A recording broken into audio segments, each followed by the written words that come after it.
Alright, doing a little bit of a mail call video on some of my Christmas presents, kind of about, unboxing, even though they're already unboxed. So, I got two more coming in the mail, but I'll do that later. They're going to be a while, so I'm going to do what I got so far. I'm going to start with the cold steel mini tack knife. My wife went out on a limb. This was on a wish list, but I wasn't like jonesing for it. I wasn't, but that was really nice that she got this because I kind of didn't have anything like this. So I've never had a neck knife before. It swings around a bit, but we got s.o.g blade, G10 handles, Kydex sheath, or not, like Cray X or whatever they're using. This works. I've worn it, and it's not bad. It just swings around, but I think that's just the nature of a neck knife. We'll see how well I like that. s.o.g's tough stuff. It's good. There you go, 60-second review of a cold steel knife. And next one, I'm going to go with the s.o.g entrenching tool. I'm going to try and do this quick. This is whatever, it works since it's sitting in my backpack. It unfolds like so. You screw that. You got your 90-degree feature here. And then you got your shovel position here. So, and it's really small. This was about 10 bucks. So that's why I got it, basically. I had a $10 budget. My wife was gonna have this other type of machete, but it's more of a garden and like camp type tool. It wasn't something I really needed, and it wasn't gonna come in until February, so she gave me the option to buy something with it. A couple weeks ago, I had to dig my big rig, talking with 53-foot trailer, tractor, with a sleeper. We're talking the big 18-wheelers. I had to dig one of those out of the snow in a big snow berm in Breckenridge, Colorado. So I didn't have a shovel. I'm all using plastic bins and stuff like that to get the snow out of there. So it's small, which means I'm gonna have it in my pack every time I go to work. But it's a shovel, so it should work better, at least working around the tires and things like that. We'll see how well it holds up.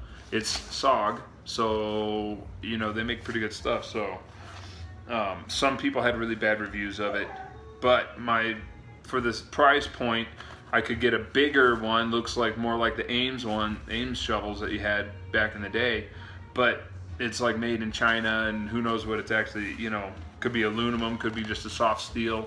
This is all high carbon steel, so I don't see it being too not tough. So we'll see how that goes. Next one is the hawke tool, tactitool.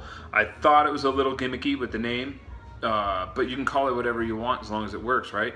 You got a blade steel that is like a letter and like some numbers. I have a hard time remembering those kinds. But it's comparable to your 420 HC or your s.o.g, your s.o.g. So it's tough. You might have to sharpen it a lot, but got a decent enough blade. It doesn't whip out, doesn't flick out very well. It's a utility blade. This isn't a fighting blade. Uses liner locks. All of the tools on this have liner locks. I wasn't sure about that when I was looking up other videos. And you got a bottle opener and a flathead screwdriver. Again, that locks. Unlike your Victorinox Swiss Army knives, you don't have a long shaft here, and you can't sit there and really dig into it because it's gonna fold over on your hand, and that irritates the hell out of me out of those things. And we have a pretty legitimate Phillips head. It is flat. That's another thing that was not specified on other videos that I have seen. So when you look at it, I'm going to use my white shirt as a background. Maybe you can see what I'm talking about here. But it's pretty legit. I have used it for a couple things.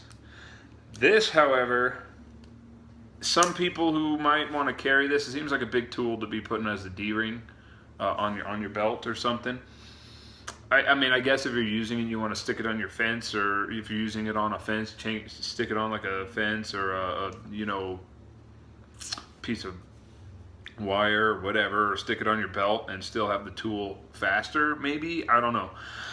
I would have rather see this actually be like a small usable saw or like a spork or something. But when it comes to this is with $20, you got G10, you got good steel liners.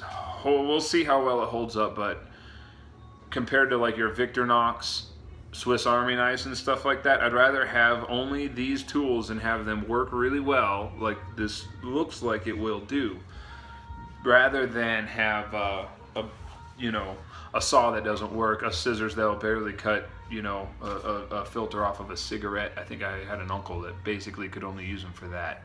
And some fishing line or something. Tweezers you're gonna lose, things like that. Yeah, I'd rather have just a couple really usable tools for the same price. Other thing is these QCR tactical pants. There's ripstop, all double saddle stitched. I got a nice pocket here for my extra magazine. I got another one here for an extra magazine. I use it for my wallet. You got extra pockets here. On the inside, there's a pocket inside here where I can throw a pad for knee pads if I wanted that. And it's got covers on these pocket clips. Your back pockets are not like your normal back pockets. They're huge, and they have a slant entry as well as the front. So I've seen tactical pants, the same fabric and everything, cost 80-90 bucks from like 511 or so, and I really like those companies. But for 30 bucks, we'll see how well it holds up, but if they hold up, why can't it be affordable for everybody? So then my wife, she also got me a leather working kit. That's nice. And then a wood burning pen. So it's not really much to see. I don't even know if there wasn't even a brand name on the boxes of that. And then my daughter is awesome. Got me this cool Deadpool shirt. Sweet, huh? So the next video we'll have the Cold Steel Trail Boss, and I forget the name of the company.